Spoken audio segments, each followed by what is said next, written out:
美国总统拜登伫当地时间2日表示讲，俄罗斯已经开始侵入乌克兰，这也是头一摆用侵入这2字。This is the beginning of a Russian invasion of Ukraine. We're implementing full blocking sanctions on 2 large Russian financial institutions, VEB and their military bank. 既然定调是侵入，拜登嘛授权调派 F-35战斗机，阿马至直升机甲800名美军去波罗的海3国甲波兰，讲是要加强北约东边的防卫能力。美国有头一波制裁西方国家贸动作，德国宣布停薪天然气的港线北溪2号，后面是要冻结350名俄罗斯国会议员的个人财产，英国嘛对俄罗斯银行甲好业人采取针对性的经济制裁。Today, the UK is sanctioning the following 5 Russian banks, and we are sanctioning 3 very high net worth in.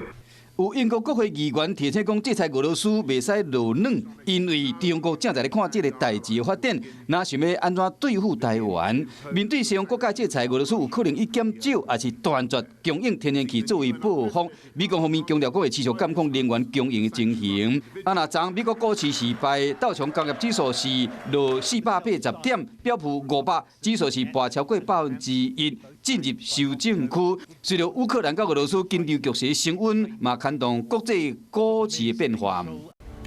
我是陈雅玲，想要跟我一起从零掌握天下事吗？赶紧按下华视新闻 YouTube 频道的订阅按钮，开启小铃铛，跟我一起探讨公共议题，给您最专业的华视新闻。